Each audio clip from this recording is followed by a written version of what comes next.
उत्तर प्रदेश ही नहीं, देश में भी अपना परचम लहराने वाला किंग जॉर्ज मेडिकल कॉलेज में आज कर्मचारी परिषद का चुनाव हुआ है। हमारे साथ उनके अध्यक्ष भी मौजूद हैं, हम उनसे बात करेंगे। आप दोबारा निर्वाचित हुए हैं, आपको बहुत बहुत बधाई हो। और कैसा रहा आपका पिछला एक्सपीरियंस और आगे क्या चुनौतियां रहेंगी? मैं विकास सिंह, अध्यक्ष कर्मचारी परिषद के जेएमयू पे पुनः निर्वाचित हुआ हूँ। पिछली बार जो चुनौतियां थी उसमें से कुछ चुनौतियां अभी भी हैं। कैडर रिस्ट्रक्चरिंग की समस्याएं पिछली बार भी थी, कुछ लोगों को उसका लाभ मिला है, बाकी अभी सैकड़ों लोगों को उसका लाभ अभी नहीं मिल पाया है। शासनादेश लंबित हैं शासन स्तर पे, तो उसके लिए हम लोग एकजुट होकर शासन स्तर पर प्रयास करेंगे। हमारे माननीय कुलपति जी भी ने पूर्ण आश्वस्त किया है कि शीघ्र शासनादेश कराया जाएगा उनका। यही हम लोगों की लंबित मांगे हैं, वही विशेष एक मांग है हम लोगों की। अच्छा, कोविड में आप लोगों के सामने काफ़ी चुनौतियां रही थी, तो उस बार पिछली बार के मुकाबले क्या कुछ तैयारियां हैं, क्या कुछ आप लोग कर्मचारियों के लिए करेंगे? देखिए, कोविड के लिए अब चूंकि 2 लहर कोविड की आ चुकी हैं, तो पहली बार जो समस्याएं थी उनको दूर करते हुए सबसे अच्छा मरीजों का इलाज किंग जॉर्ज चिकित्सा विश्वविद्यालय में किया गया और दूसरी बार भी अच्छे से अच्छा इलाज दिया गया। तो जो कमियां थी उनको धीरे धीरे दूर किया जा रहा है और जो चैलेंजेज आ रहे हैं उसको कर्मचारी अधिकारी सब स्वीकार कर रहे हैं, उसको जितना अच्छे से कर सकते हैं उसको करेंगे। मरीजों को कोई दिक्कत नहीं होने दी जाएगी। बहुत बधाई हो आपको। मैं खालिद अख्तर, संयुक्त मंत्री के पद पर तीसरी बार विजयी हुआ हूँ और उसके लिए हमें अपने कर्मचारियों के लिए बहुत बहुत शुक्रिया, नमस्कार, सलाम उन लोगों को। और हम लोग जो हैं अपने कर्मचारियों की कोई भी समस्या होती है अपने स्तर से, अपने पदाधिकारियों के स्तर से अधिकारी, प्रशासन, शासन तक पहुंचाते हैं, जिसमें कोई भी कमी हो कि पूरी हो जाए। और आगे भी इस चीज़ की जो प्रॉब्लम्स आएगी कर्मचारियों की, चाहे चतुर्थ श्रेणी, चतुर्थी श्रेणी, चाहे किसी भी कैडर का हो, उस चीज़ को मैं लेके अपने बड़े पदाधिकारियों के थ्रू शासन प्रशासन तक पहुंचाऊंगा। चाहे कैडर का हो, चाहे जो भी मसला हो, चाहे दवाई का हो, कैसा भी मसला हो, वो पहुंचाएंगे। हमें उम्मीद है हमारी कार्यकारिणी इस चीज़ को ऊपर ले जाएगी और अब उसको अंजाम देगी। पहली बार ऐसा हुआ है कि कर्मचारी परिषद के जेएमयू के चुनाव में किसी महिला ने हिस्सा लिया हो और वो जीती भी हो। बहुत बधाई हो आपको। Thank you sir. जी, क्या नाम है आपका और किस पद के लिए? मेरा नाम प्रतीक्षा सोनकर है। मैं पहली बार संयुक्त मंत्री के पद पर विजयी हुई हूँ। और यहाँ पर जो भी हमारे सम्मानित कर्मचारियों ने मुझे जो विश्वास दिया है, प्यार दिया है और जिस विश्वास के साथ उन्होंने मुझे चुना है, मैं उनके जो भी उनको प्रॉब्लम्स है, उनकी समस्याओं से संबंधित सारे मुद्दों पे जो है कार्य करूंगी और अपने सीनियर जो अपना शीर्ष नेतृत्व है वहाँ तक उनकी प्रॉब्लम को, समस्याओं को पहुँचाऊंगी और शासन से प्रशासन तक उनकी जितनी भी मदद हो सकती है मेरे थ्रू मैं करूँगी। बहुत बहुत बधाई हो। क्या नाम है आपका और किस पद के लिए आप निर्वाचित किए? सोनू वाल्मीकि जी, चौथी बार ये चुनाव जीते हैं उपाध्यक्ष पद पर। बहुत मुबारक। धन्यवाद। और लगातार 2012 से अब तक कर्मचारियों की सेवाएं करते चले आ रहे हैं, रात हो दिन हो, यही परिणाम हमारा होता है। कर्मचारी एक मुक्त हो करके हमको वोट करता है और उनका संपूर्ण प्यार हमें प्राप्त होता है। प्रचंड बहुमत से विजय बनाते हैं। उन कर्मचारियों को, सभी कर्मचारियों को बहुत बहुत आपके माध्यम से धन्यवाद देते हैं, दिल से आभार करते हैं। तो क्या कुछ नई चुनौतियां रहेंगी? आप चौथी बार निर्वाचित किए गए हैं, तो क्या कुछ समस्याएं रहीं जो आप हल करते हुए आए, लेकिन अब ये टारगेट बना है कि हाँ अब इस चुनौती से सामना करना पड़ेगा? अब नई चुनौती हमारे सामने बस यही है कि जो संवर्गीय पुनर्गठन है, अभी आज भी बीसी साहब बोले हैं कि इसको जल्द से जल्द निपटाना है।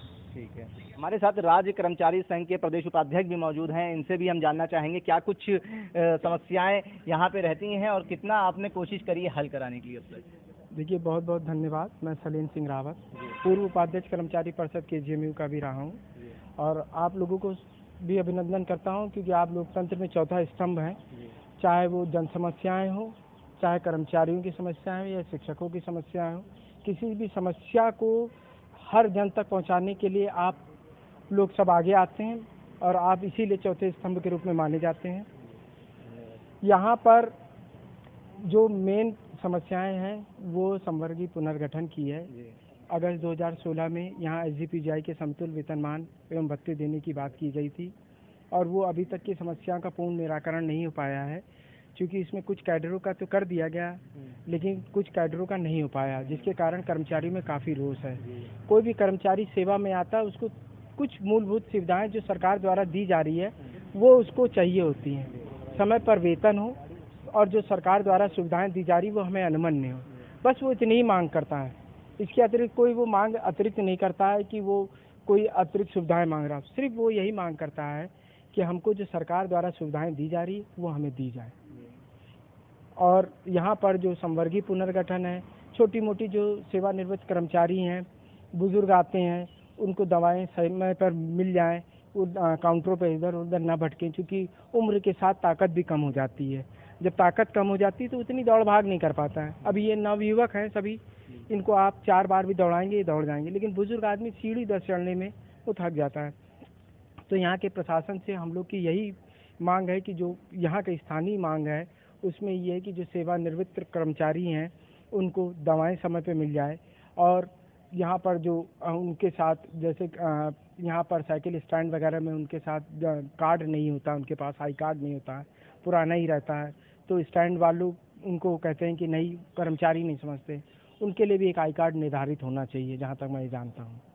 तो और ऐसी छोटी मोटी समस्याएं, कोई बड़ी समस्याएं नहीं, सरकारी कर्मचारी की कोई बड़ी समस्या नहीं होती, बस उसको आप अपने स्तर से देखिए, क्योंकि सरकारी कर्मचारी की कोई ऐसी बड़ी समस्या नहीं होती है तो वो सरकार भी उसको इतनी गंभीरता से नहीं लेती। लेकिन आजकल लोकतंत्र में बगैर आप चिल्लाए कुछ भी नहीं मिल सकता आपको। तो अभी तो यहाँ पर आज शपथ ग्रहण हुआ है, सभी साथी हैं जो यहाँ पर कर्मचारी हैं, उन्होंने नवनिर्वाचित जो ये कमेटी बनाई है जिसमें अध्यक्ष, महामंत्री, संयुक्त मंत्री पद दिया है और इनको दायित्व दिया है। अब देखते हैं ये कितना आगे जाते हैं। हमारी तो अपेक्षा ही है और अच्छा काम करेंगे, नवयुवक हैं और नया जोश है, तो हमें पूरी उम्मीदें हैं कि इस कर्मचारी की 100% समस्याओं का निराकरण करेंगे। क्या नाम है आपका और किस पद के लिए निर्वाचित हुए आप? कोषाध्यक्ष पद के लिए निर्वाचित हुए हैं, उमाशंकर नाम है जी।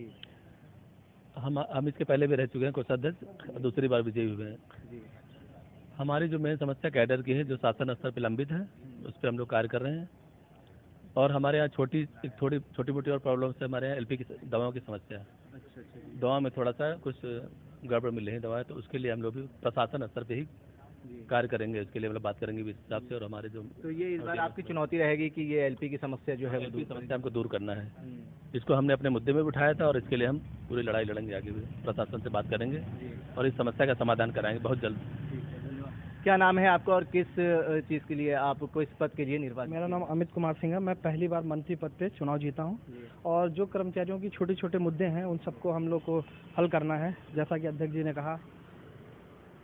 ठीक है, तो पहली बार आप चुनाव जीते हैं, क्या कुछ चुनौतियां लग रही हैं आपको, क्या सामने है? कैडर स्ट्रक्चरिंग पहला मुद्दा है और एलपी की दवाओं का, और जो कर्मचारी निकाले जा रहे हैं उनके लिए जो समस्याएं हैं वो सब दूर की जाएंगी।